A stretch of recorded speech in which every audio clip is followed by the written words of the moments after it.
Bueno, la pregunta que el apóstol Pablo les hace es, ¿cuándo recibisteis el Espíritu Santo? Interesante la pregunta, ¿verdad? Si yo te lo preguntara a ti, ¿tú cuándo recibiste el Espíritu Santo? ¿Tú qué me dirías? Ay, amigo, como que te da miedo responder, ¿no? Por si acaso te equivocas. Luego no estás muy seguro. Porque si yo te digo, ¿cómo te llamas? Tú no dices, Tú sabes que hay gente que cuando le haces una pregunta, te dicen, Pero es una forma para pensar la respuesta, ¿no? ¿Cuándo recibieron ustedes el Espíritu Santo? Y ellos dicen, nosotros nunca hemos oído hablar del Espíritu Santo. Yo imagino que ninguno de ustedes me daría esa respuesta, ¿sí o no? Porque ustedes saben quién es el Espíritu Santo, ¿sí o no? ¿Quién es? Ajá. Entonces Pablo dice, bueno, si ustedes no saben quién es el Espíritu Santo, ¿ustedes en qué fuisteis bautizados? ¿Cuántos bautismos hay según la Biblia? 1. Unos dicen que no. 2. ¿Cuántos? 1. Oye, ¿os dais cuenta, Hay 7 bautismos mencionados en el Nuevo Testamento. 7. ¿Me podéis nombrar uno? El bautismo de Juan el Bautista. El bautismo en agua, el que practicaban los discípulos, ¿verdad? Bien. El bautismo del Espíritu Santo. Yo os bautizaré en Espíritu Santo y fuego, dijo el Señor. ¿Qué más? Por un mismo Espíritu fuisteis todos bautizados en un cuerpo.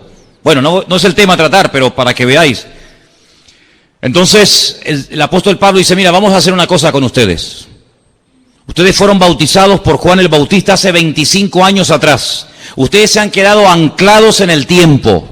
Ustedes no han madurado, no han crecido. Ustedes viven de una experiencia que tuvisteis que fue muy bonita, pero forma parte del pasado hace 25 años. Y el creyente no puede vivir de los recuerdos, de la gloria pasada, sino tiene que vivir en una constante renovación, ¿sí o no? Porque si usted para contar un testimonio o para hablar algo bonito que el Señor hizo en su vida, tiene que recurrir a algo que le pasó hace 25 años, quiere decir que usted hoy no tiene nada que contar. Y sin embargo, el creyente cada día tiene algo que contar, ¿sí o no? Yo puedo contar testimonio de hace 25 años, gloria al Señor, pero también puedo contar testimonio de hoy mismo, porque Dios cada día nos sorprende y cada día, pues oye, tiene algo nuevo para nosotros, porque Él nos quiere llevar, como he dicho 1.000.000 de veces, de gloria en gloria. Y de victoria en victoria, y de bendición en bendición, y de triunfo en triunfo, Entonces, vamos a empezar de cero. El apóstol Pablo dice que los bautiza, y a continuación dice la Biblia que comenzaron a hablar en otras lenguas. Ya había pasado en Hechos capítulo 2, y así empezó la iglesia, con un pequeño grupito de 12 personas. Al poco tiempo, apareció por allí un matrimonio que llegaron a ser unos colaboradores tremendos en el ministerio del apóstol Pablo. Yo doy gracias a Dios por los que colaboran, ¿sabes? Gracias a Dios por los que cantan y por los que predican. Todo eso está muy bonito. Pero gloria a Dios por los que colaboran. Amén. Hace falta gente que colabore en las congregaciones. Las congregaciones crecen en la medida del número de colaboradores que tienen. Gente que apoya, gente que a lo mejor no predica, que no se ve mucho lo que hacen o lo que dicen, pero ahí están, sustentando, protegiendo, apuntalando la obra del Señor, ¿verdad? Y por allí apareció Priscila y Aquila. Priscila y Aquila. Un matrimonio. Oye, ¿será casualidad que haya puesto primero Priscila y luego Aquila? ¿O se equivocó el autor del libro de los Hechos cuando lo puso? ¿No tenía que haber puesto primeramente a Aquila y luego a Priscila?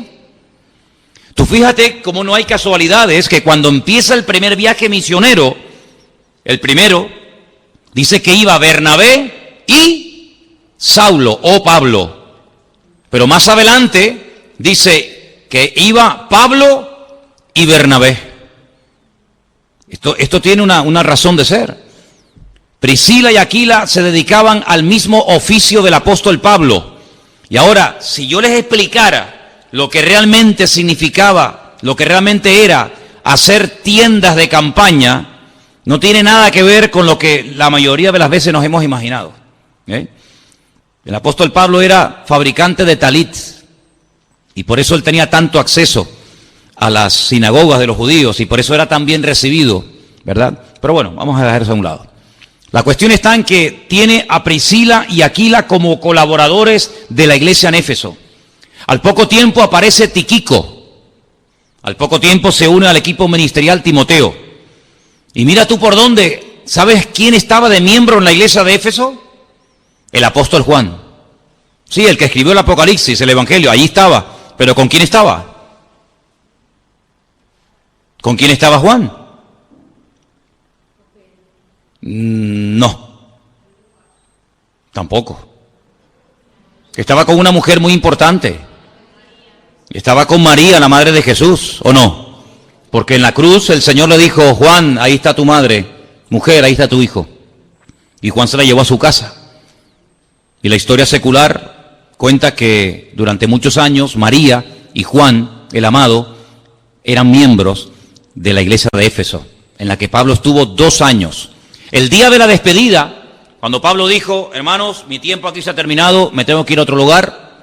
El día de la despedida dice que reunió a los ancianos de la iglesia y les dijo, hermanos, sabéis cómo entré y sabéis cómo me voy. No le debo nada a nadie. Sabéis mi trabajo, sabéis lo que he hecho, sabéis lo que hice, pero agárrate lo que dice. Yo sé que el día que yo me vaya, de entre vosotros, no le está hablando a inconversos, no le está hablando a gente que pasaba por la calle y entraron, sino a los ancianos, a los líderes de la obra, les dice, yo sé que el mismo día que yo me vaya se levantarán de entre vosotros lobos rapaces que no perdonarán al rebaño. Increíble. No se habían levantado durante el tiempo de Pablo, porque claro, Pablo los tenía como a raya, ¿no? Pero en cuanto se creara esa especie de vacío, se iban a levantar personas con falsas enseñanzas, con falsas doctrinas, pero Pablo había estado 2 años, hermanos, 2 años predicando de noche y de día, casa por casa, uno por uno, 2 años el mejor predicador de la época, un apóstol de Jesucristo, 2 años enseñando sana doctrina y el día de la despedida dice, yo sé que ustedes van a contaminar la iglesia, porque ustedes son como lobos rapaces que van a esperar que yo me vaya para hacerse con el rebaño. Y entonces, ¿qué es lo que hace Pablo? Le dice a Timoteo, Timoteo, quédate aquí. Y comienza a corregir todas las barbaridades que van a comenzar a enseñar a esta gente. Comienza a exhortar, dedícate a la lectura, predica a tiempo y fuera de tiempo, que nadie tenga en poco tu juventud. Y le escribe no 1, 2 cartas le escribe a Timoteo para que él tenga material para enfrentarse a la dura lucha que va a enfrentar en Éfeso. Dicho sea de paso, en Éfeso a Pablo lo apedrearon y lo dieron por muerto. Sabéis que Pablo, cuando le escribe la carta a los Corintios, hay un momento en el que él da una lista de todos los padecimientos, de todos los sufrimientos que él ha ido experimentando a raíz de servir al Señor. Dice que fue apaleado, fue, apedreado, encarcelado, torturado, en fin, una barbaridad. Y dice, y en Éfeso peleé contra fieras. Probablemente lo lanzaron a la arena del circo romano y se lanzaron leones contra él, pero Dios lo protegió. Y en Éfeso a Pablo lo apedrearon. Y dice, y lo sacaron fuera de la ciudad y lo dieron por muerto. Y probablemente a Pablo el Señor lo resucitó en la ciudad de Éfeso. ¿Qué te parece? Y en ese lugar es donde Timoteo se queda. Y en ese lugar es donde él empieza su primera experiencia en el ministerio como pastor. Y en el capítulo 6... porque Pablo le da muchas instrucciones acerca de cómo tienen que comportarse los supuestos pastores, los diáconos, las mujeres, las solteras, las viudas, etc. En el capítulo 6, yo voy a leer a partir, si queréis, del versículo 3, unas palabras muy interesantes del apóstol que dice así, si alguno enseña otra cosa y no se conforma, si no se sujeta a las sanas palabras de nuestro Señor Jesucristo y a la doctrina que es conforme a la piedad o a la santidad, está envanecido y nada sabe. Delira acerca de cuestiones y de contiendas de palabras, de las cuales nacen envidias, pleitos, blasfemias, malas sospechas, disputas necias de hombres corruptos de entendimiento, privados de la verdad, que toman la piedad como fuente de ganancia. Apártate de los tales. Pero gran ganancia es la piedad acompañada de contentamiento, porque nada hemos traído a este mundo y sin duda nada podremos sacar. Qué gran verdad, ¿eh? Así que teniendo sustento y abrigo, estemos contentos con esto. Qué diferente la filosofía de vida de un cristiano, de un hijo de Dios, a la filosofía del mundo en la actualidad, ¿verdad? Teniendo comida, sustento y abrigo, dice, tenemos que estar contentos, no decir, bueno, vale, no, contentos, no resignados ahí, bueno, contentos, hermano, gozándonos en el Señor. Solamente con eso, con el sustento y con el abrigo, sí, pero no es que no tengo esto, no, es que eso no es necesario para la vida. Y sigo leyendo en el versículo 9, porque los que quieren enriquecerse caen en tentación y lazo, y en muchas codicias necias y engañosas que hunden a los hombres en destrucción y perdición. No hay nadie que hable más claro que Pablo y Santiago acerca del peligro de dejarnos seducir y atrapar por los bienes materiales y por el tener y tener y tener, y cuanto más tienes, más quieres. Porque, hermano, el no tener tiene un límite. Sí. Si no tengo comida me muero de hambre, ese es el límite. Pero el tener, ¿qué límite tiene? No hay límite para la avaricia, no hay límite para tener. Y ahora quiero tener esto y mañana quiero tener lo otro. Y no hay un límite, porque siempre habrá algo nuevo que no tienes y te gusta tener.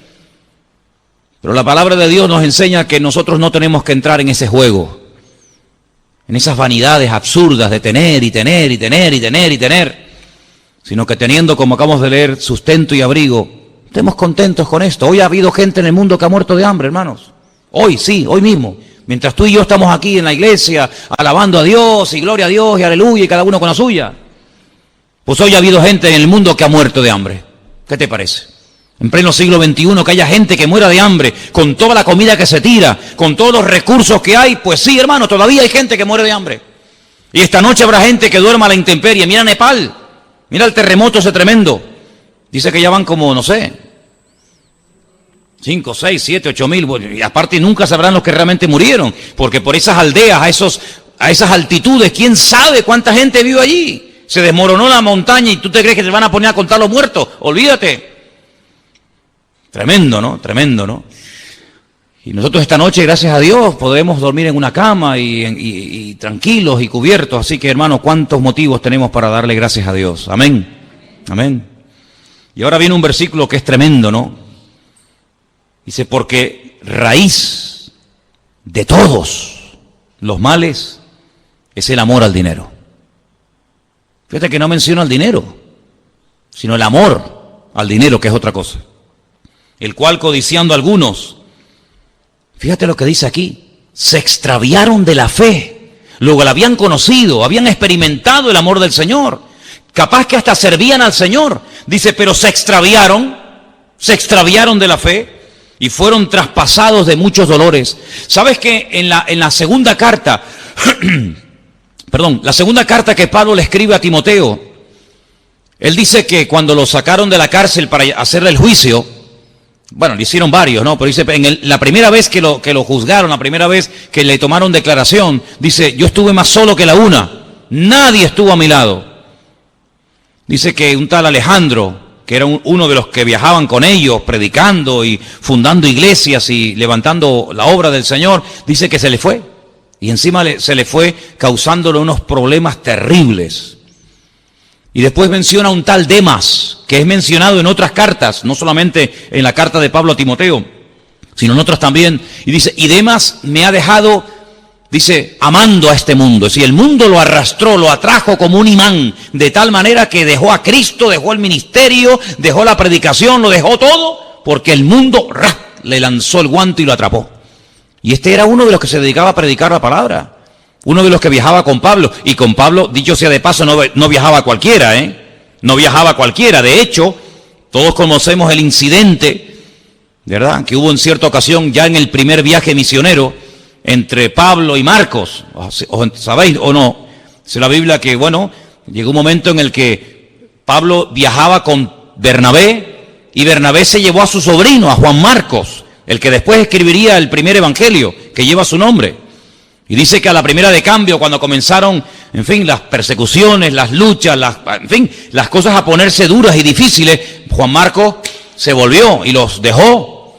Y en el segundo viaje misionero, cuando Pablo, en vez de ir por mar, quiere ir por tierra, visitando las iglesias que habían fundado en el primer viaje y aparte yendo a otras latitudes, Bernabé dice, bueno, vamos a llevar otra vez a mi sobrino. Y Pablo dice, esta vez no. ¿Por qué? Porque nos abandonó. Y Bernabé seguramente habrá dicho, bueno, pero vamos a darle una segunda oportunidad. Perdonen la expresión, metió la pata en el primer viaje, se asustó. Era demasiada presión, demasiada responsabilidad. No estaba firme, no era maduro para aguantar esto, pero bueno, vamos a darle una segunda oportunidad. Y Pablo que no, y Bernabé que sí, y Pablo que no, y Bernabé que sí, y Bernabé y Pablo dicen, pues mira, yo no puedo trabajar más contigo. Y Pablo dice, pues muy bien, pues vete. Y dice la Biblia que Bernabé cogió a su sobrino, a Marcos, y se fue a la isla de donde él era, a Chipre. Y Pablo dice, bueno, pues yo me voy con Silas. Silas, que también en la Biblia aparece con el nombre de Silvano, que era el que les escribía las cartas. Porque Pablo las dictaba y él las escribía y luego las firmaba.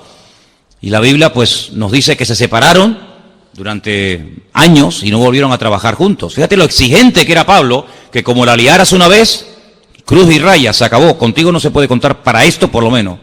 Después de muchos años sabemos que Pablo le dijo a Marcos que viniera a la cárcel a visitarlo y tal y cual, pero si Demas viajaba con Pablo es porque había pasado el filtro. Porque a Pablo no se la daban con queso, a Pablo no se le colaba cualquiera.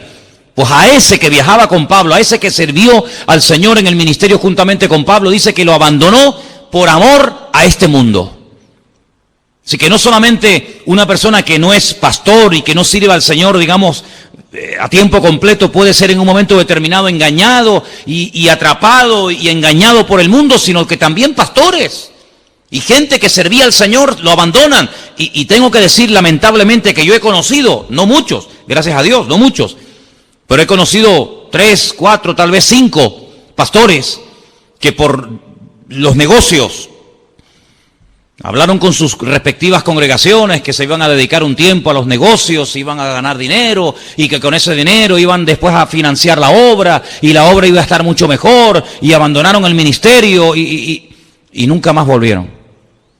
Y algunos de ellos me llamaron en su momento para pedirme que mi opinión, qué opinaba yo, y les dije, ni se te ocurra dejar de servir al Señor por los negocios, porque la Biblia dice que ninguno que milita, si ninguno que está en el reino, enrolado en el ejército de Dios, ninguno que milita se enreda en los negocios del mundo. Los pastores no hemos sido llamados para hacer negocios.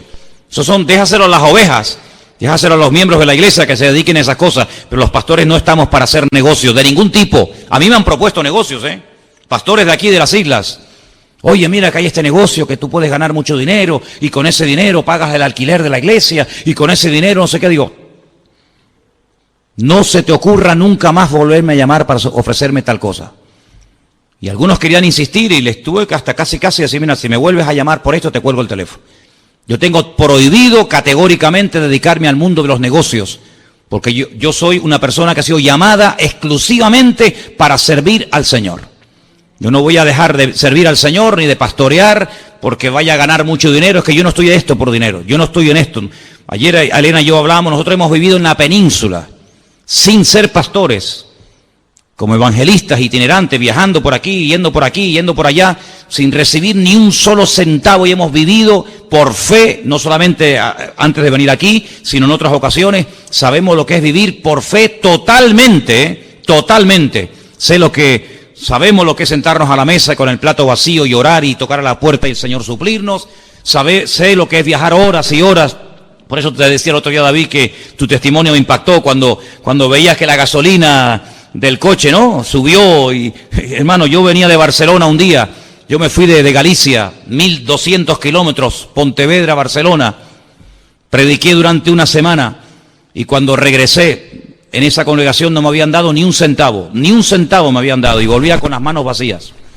Y sé lo que es dormir dentro de un coche en una gasolinera y sé lo que es llevar durante horas y horas y horas la lucecita naranja de la reserva y decir, Dios mío, que no llego, pero contigo sí llego, Dios mío, estírala, y llegar. y llegar. Y sabemos lo que es eso, ¿no?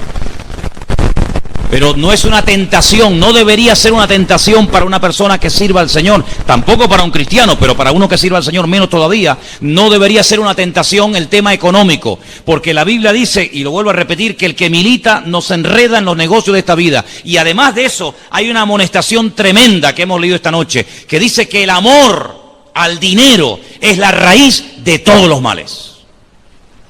Por amor al dinero se deja el ministerio, por amor al dinero se deja de venir a la iglesia, por amor al dinero se deja de servir al Señor, por amor al dinero se hacen guerras, se viola, se mata, se asesina, se hacen injusticias, por amor al dinero se hacen barbaridades. Y si no miren, el país en el que vivimos, ¿qué es lo que lo ha destruido?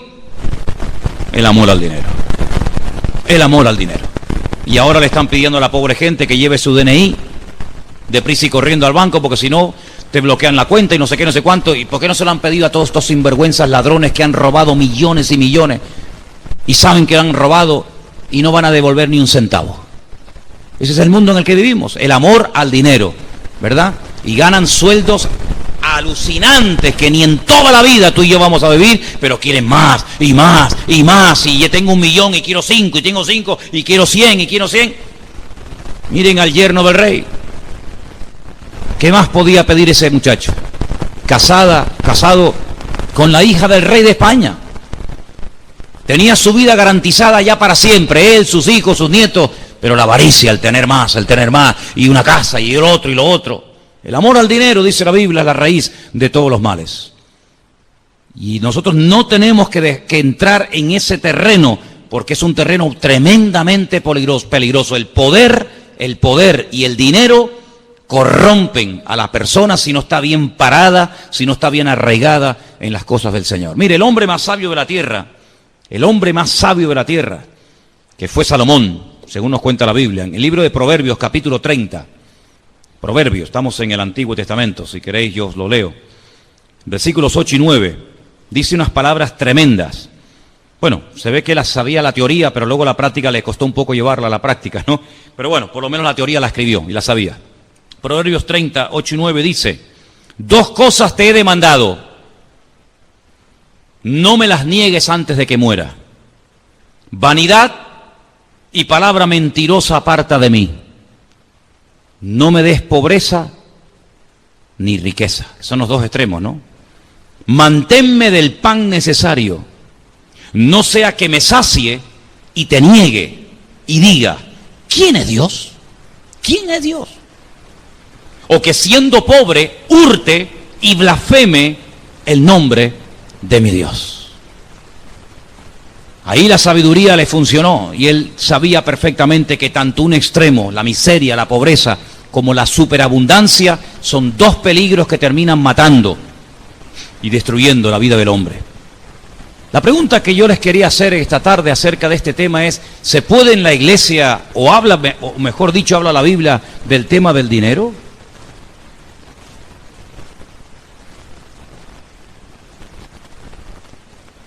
Hola. Hemos mencionado un versículo donde aparece la palabra dinero, ¿sí o no? Claro que la Biblia habla de este tema. ¿Saben por qué? Porque tal vez a lo mejor tu problema no sea la enfermedad. Tal vez tu problema no sea tu matrimonio. Tal vez tu problema no sean los nervios, o la depresión, o cualquier otra situación de la vida.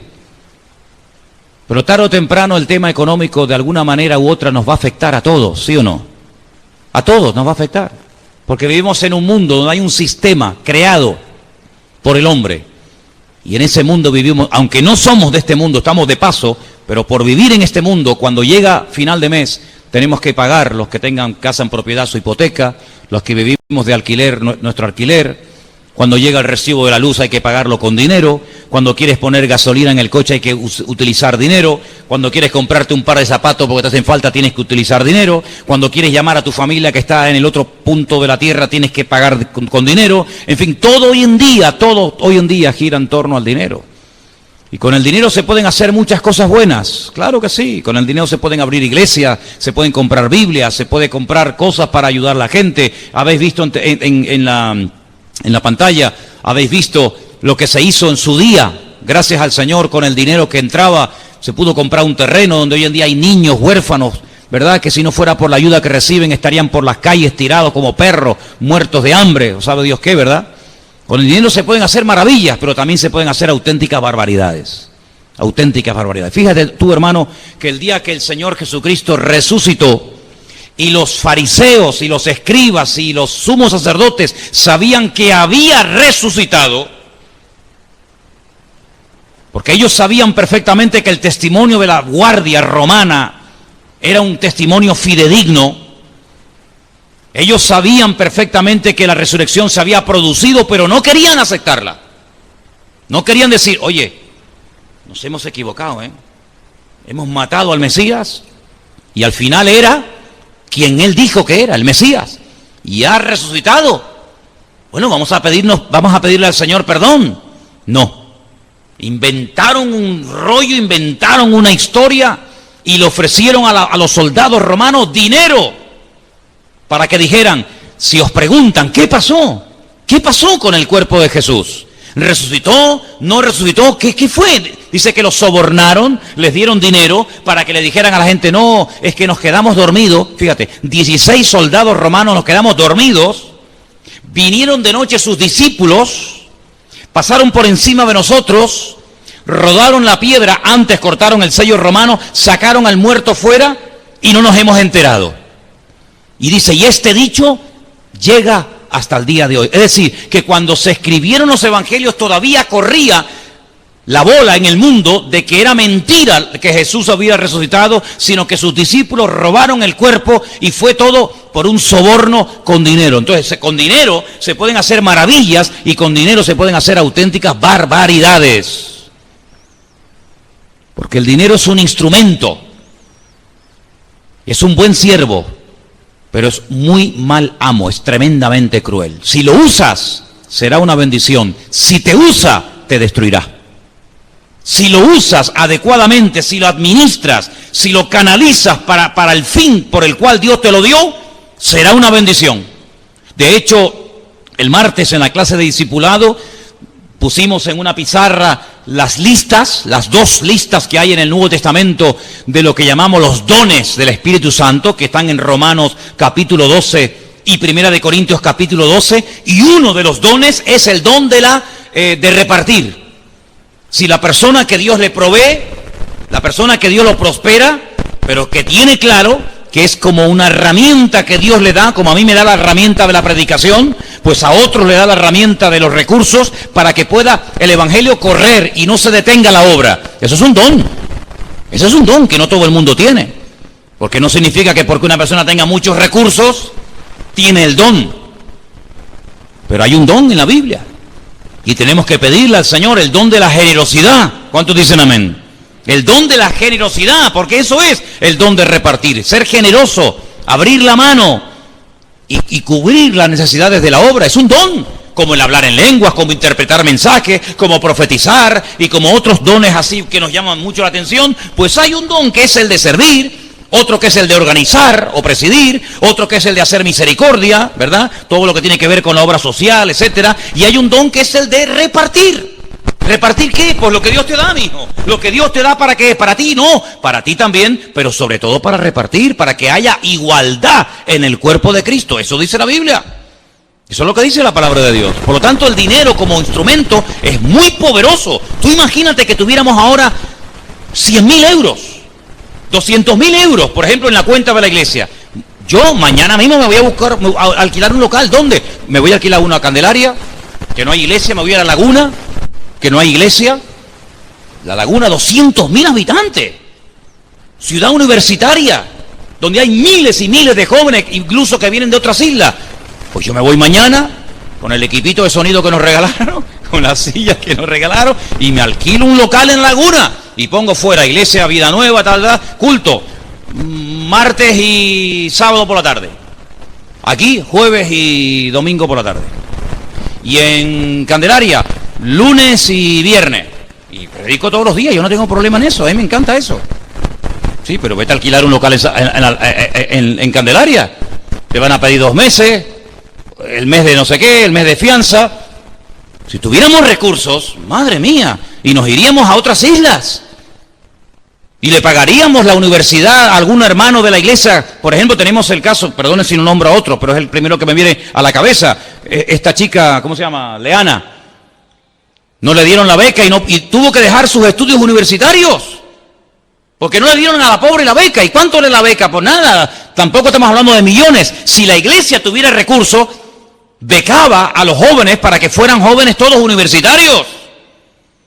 Y si la iglesia tuviera recursos, pues construiríamos casitas, haríamos un barrio cristiano, o aquí en este edificio que hay 7 pisos vacíos, 7 pisos vacíos. Yo hoy estaba en mi casa y miraba y decía, Señor, encima de nuestra iglesia hay 7 departamentos vacíos. Aquí al lado, pared con pared, tenemos un local tan grande como este, que si tuviéramos recursos, yo alquilaba los 7 pisos y alquilábamos el local de al lado. ¿Para qué? No sé, haríamos otro rastro, haríamos un salón para los jóvenes, un salón social para dar de comer. No se cerró la puerta en el albergue, pues aquí ahora vamos a poner un comedor social para todo el mundo. Sí, pero ¿cómo lo hacemos?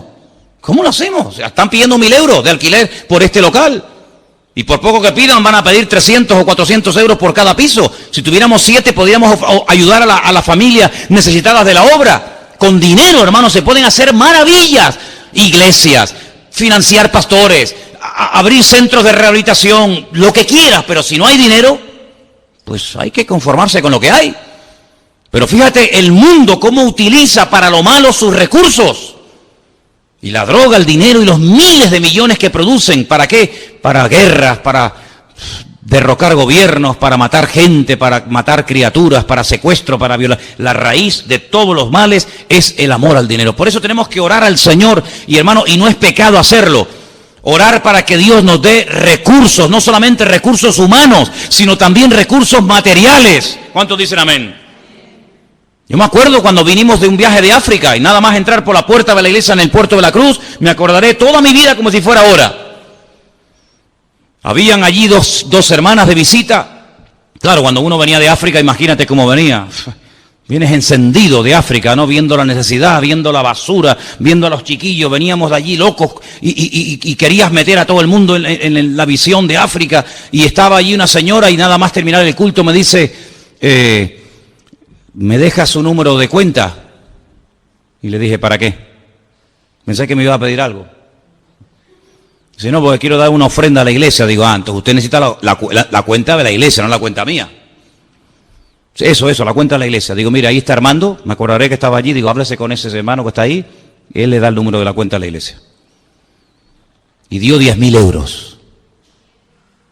Que no ha sido la ofrenda más grande que han dado aquí, Porque aquí una vez un hermano dio 5 millones de pesetas, Cuando empezamos, un hermano de aquí dio 5 millones de pesetas y a la semana otro dio 2.700.000 pesetas, cuando empezamos aquí hace 14 años. Y con ese dinero, pues se compró el terreno, se comenzó a construir, después vino un hermano que ya no se congrega aquí, que dio un día 5.000 euros. Me fui un día a predicar a Madrid y salía del baño y se me acercó una hermana y me dijo, tenga hermano, para los niños de África, y me dio 1.000 euros. Y fue una cosa increíble. Con dinero, hermanos, se pueden hacer maravillas, sinceramente. Y tenemos que orar al Señor, que el Señor levante obreros, pero obreros que podamos después ayudarlos y podamos sustentarlos y que se dediquen, como yo creo que tiene que ser dedicado un obrero, a tiempo completo. Y que tenga sus recursos y que tenga sus necesidades cubiertas. ¿Para qué? Para que tenga 24 horas al día dispuesto para servir al Señor. Y tenemos que orar y Dios lo puede hacer. ¿Cuántos dicen amén, hermanos? Dios lo puede hacer. Yo creo que una de las cosas que el diablo está tratando de controlar a toda costa son las finanzas y los recursos, para que los creyentes no levanten cabeza y para que las iglesias sean cabeza en vez de ser cola, como dice la palabra que tienen que ser. Y a mí me da mucho dolor cuando veo hermanos que tienen, para que seamos cabeza y no cola, ¿no? Lo dije al revés, perdón. Menos mal que ustedes ya saben de la Biblia. Que ya pueden corregir al pastor. Fíjate qué maravilla, qué nivelazo, tremendo. Entonces, hermanos, tenemos que orar que Dios supla recursos, hombre. Imagínate que pudiéramos alquilar ese local, no sé, en La Laguna, en Candelaria o en Guímar o donde fuera. Bueno, a alguna pareja ahí de la iglesia que esté dispuesto a ir allí. Venga, mandamos a fulano y a mengano. Sí, ¿cómo los mandamos? ¿Con una mano delante y la mano detrás? ¿Cómo los mandamos? Habrá que comprarles un cochecito, alquilarles un piso, pagarles el primer año los gastos de la obra hasta que la iglesia crezca. ¿Cuántas maravillas se pueden hacer con recursos, hermanos? Y tenemos que orar para que en el nombre de Jesús las riquezas o las necesidades materiales de la obra no frenen el avance del Evangelio, no frenen el avance del Señor. Y yo creo que si tenemos fe y oramos, el Señor va a hacer milagros entre nosotros. Porque nuestro Dios es un Dios de milagros. Pero hay algo, hermanos, que yo tengo que decirlo. Y no lo digo con doble intención, porque líbreme Dios. Lo digo con toda sinceridad. Mire, hermano, si nosotros somos fieles, aunque seamos 4, no me importa el número. El número no tiene nada que ver con esto. Si nosotros somos fieles con nuestro Dios, en lo que nos corresponde como cristianos dar, Dios va a respaldar su obra. Porque dice la Biblia, y quiero leer ese versículo esta tarde, porque la Biblia, claro que habla de economía, pero de economía sana, no de economía corrupta como está en las calles, sino de una economía correcta, sana, justa. En el libro de Malaquías, que en su Biblia está en el último del Antiguo Testamento, hay un versículo que yo sé que tú conoces de memoria, pero yo te lo voy a leer. Está en capítulo 4 de Malaquías. 3, perdón. Cuando uno deja su Biblia y coge otra, ¿verdad? En la otra Biblia mía hago así, pum, y lo encuentro enseguida. Cuando uno cambia de Biblia parece que nos cuesta más conseguir las cosas, ¿no? Pero hablando acerca de las ofrendas, hablando acerca de los diezmos. ¿Me ayudáis? Es el 10, pero sí, 3, sí, perdón, ya está, sí, 3:10, perdón, sí. Es que en la otra Biblia tengo ese versículo a la izquierda y en esta está a la derecha. Capítulo 3 de Malaquías, verso 10. Bueno, si quieren arranco desde el... pasa que es muy fuerte el 9, no sé si les va a gustar que lo lea. No sé qué hacer. Yo iba a leer el 8, pero es que el 8 es peor. Ay, mi madre. Ahora me metí en un follón. Ahora me metí en un lío.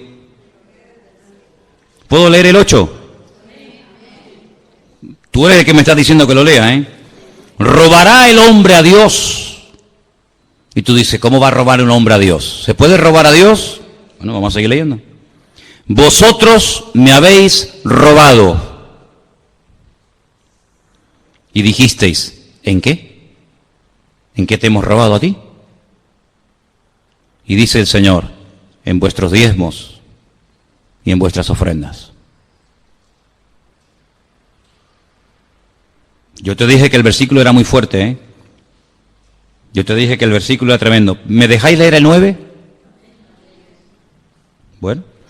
Malditos sois con maldición, porque vosotros, toda la nación, me habéis robado. Claro, tú lees esto y tú dices, madre mía, qué tremendo, ¿no? Así que esta gente, si lees el contexto, sembraban, apenas cosechaban, todo les iba mal, estaban bajo maldición, según hemos leído, porque Dios les dice en el versículo 8, me habéis robado en esto y en esto, y las consecuencias las estáis sufriendo, así de claro. La pregunta es, ¿hay solución? ¿Hay remedio? Siempre hay solución, hermano, siempre hay remedio, siempre. Cuando el Señor apunta con su dedo y señala en una dirección hacia algo que estamos haciendo mal, no lo hace para condenarnos, sino lo hace para decirnos, oye, pero si quieres, puedes salir de este callejón sin salida. Sí, estáis mal, estáis bajo maldición, lo habéis hecho fatal, pero la solución la da en el verso 10, que era el que yo en un principio quería leer, pero te leí el 8 y el 9 porque tú me diste permiso para leerlo. Traed todos los diezmos al alfolí. ¿Sabéis lo que era el alfolí? Porque si leo una palabra y no la entendéis, ¿para qué sigo? El alfolí era una caja, un cajón grande, con una especie de ranura, como una hucha gigante, ¿vale? Traer todos los diezmos al cajón, traer todos los diezmos a la hucha. Por eso, dicho sea de paso, sabéis que hay muchas huchas que tienen forma de cerdo. Es un cerdito con una rajita arriba, ¿sí? ¿Y por qué tienen forma de cerdo? Porque los que daban el diezmo eran los judíos. Las naciones paganas no pagaban el diezmo, pero los judíos daban el diezmo. ¿Y cómo llamaban a los judíos? Cerdos. Y era un insulto. De ahí vienen las huchas con forma de cerdito. Traed los diezmos al alfolí, haya alimento en mi casa. Y ahora dice algo tremendo, que no lo dice sobre otro tema, pero sí sobre este. Probadme ahora en esto. si no os abriré las ventanas de los cielos, derramaré sobre vosotros bendición hasta que sobreabunde. Además, verso 11, reprenderé también por vosotros al devorador, y no destruirá el fruto de vuestra tierra, ni vuestra vid en el campo será estéril, dice el Señor de los ejércitos. Y todas las naciones os dirán, bienaventurados, porque seréis tierra deseable, dice el Señor de los ejércitos. ¿Cómo empieza el versículo?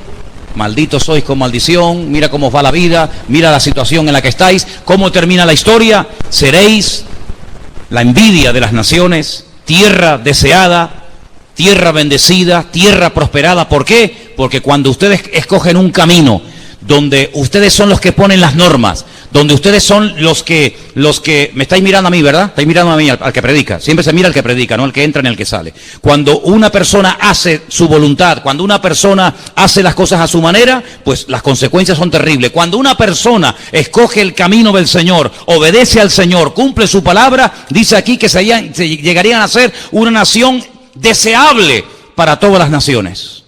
Vete al Oriente Medio, vete a Irak. ¿Cómo está Irak? Es una pena, un desastre. Vete a Siria, ¿cómo está? Desastre. Vete a todos esos países. ¿Cuál es la ciudad, el país más bendecido de Oriente Medio? Donde los limones son así de grandes, así de grandes. Donde hay bendición, donde hay prosperidad, donde no hay paro, donde no hay analfabetismo, donde buscan gente porque hay trabajo y trabajo de sobra. ¿Cuál es la ciudad, el país más bendecido y más próspero de Oriente Medio? El más chiquito de todos, el más pequeñito. Arabia Saudita, no señor. Dubái tampoco. ¿Cuál es el país más bendecido? El pueblo de Dios, el pueblo de Israel. Por eso es la envidia de todo. Por eso todos quieren destruirlo. Por eso todos están contra él. Por eso todos van en contra. ¿Por qué? Porque la bendición de Dios levanta envidia. Porque la bendición de Dios, el respaldo del Señor, pone furioso al enemigo. Cuando tú no produces envidia en el enemigo no se mete contigo.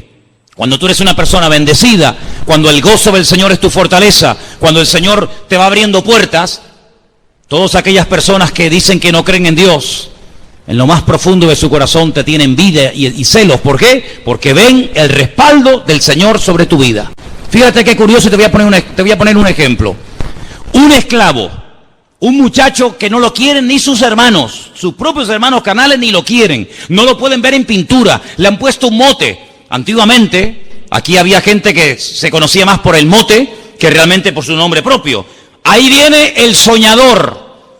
Unos celos, una envidia terrible, todos los hermanos, desde el más grande hasta el más pequeño, contra su hermano José. ¿Por qué? Porque es un chico bendecido.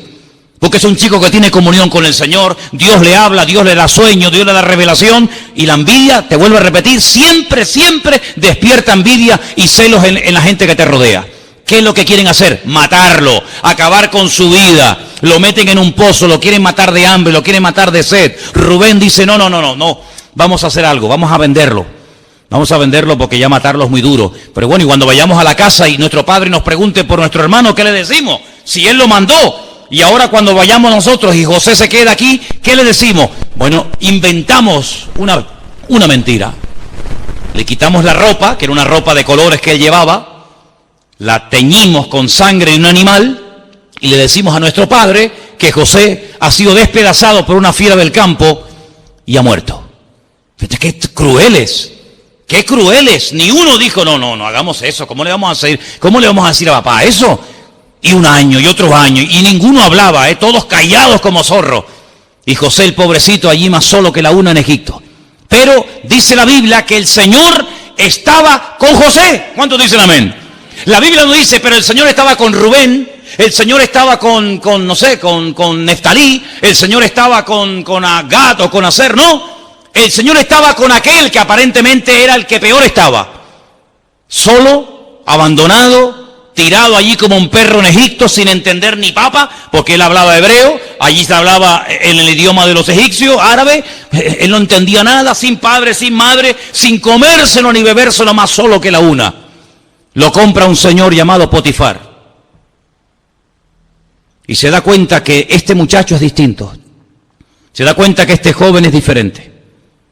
siembra y hay unas cosechas alucinantes.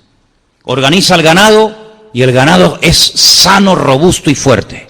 Donde pone la mano José, dice, allí estaba la mano de Dios. José es un hombre próspero porque tiene comunión con el Señor. Claro, la envidia y los celos, ¿de qué venía? De la unción y de la bendición de Dios que había sobre su vida. Entonces, amados hermanos, te das cuenta cómo cuando una persona es bendecida, cuando una persona tiene algo que decirle al mundo, la gente te preguntará y la gente se te acercará. Pero si vamos por la vida quejándonos, si vamos por la vida lamentándonos, ¿qué te van a preguntar a ti? ¿Para qué se te van a acercar a ti si ya poniendo la televisión nos ponen la cabeza así todos los días? Pero ¿a quién se van a acercar? A la persona que vive en este mundo, pero es diferente. Ríe, canta, danza, baila, honra al Señor. ¿Por qué? Porque aunque vive en este mundo, no es de este mundo. Y eso es lo que la gente tiene que ver en ti y lo que tiene que ver en mí. Pero no lo van a ver aquí dentro, porque aquí de la gente en la calle prácticamente no entran, porque les da miedo. Pero cuando salgas de aquí, ya verás compañeros de trabajo, compañeros de instituto, compañeros de clase, vecinos, amigos, familiares. Es ahí donde tienes que marcar una diferencia y hablar diferente y hablar distinto, es decir, Dios está con nosotros, pero en palabras y en hechos. ¿Cuántos dicen amén? Pero para eso tenemos que hacer lo que nos corresponde. Esto no es tocar un botón y ya está, no. Acá hay una parte humana que cuando nosotros la hacemos, Dios dice que hace así y abre las ventanas de los cielos, derrama bendición hasta que sobreabunda y además Él se encarga de reprender al devorador. Y yo pregunto, ¿y quién es ese señor? ¿Quién es el devorador? El diablo. Bueno, pues yo veo cristianos que están todo el día reprendiendo al diablo. Todo el día están reprendiendo al diablo.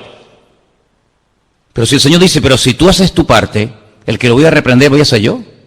¿Y a quién le va a hacer más caso el diablo? ¿A ti o a Dios?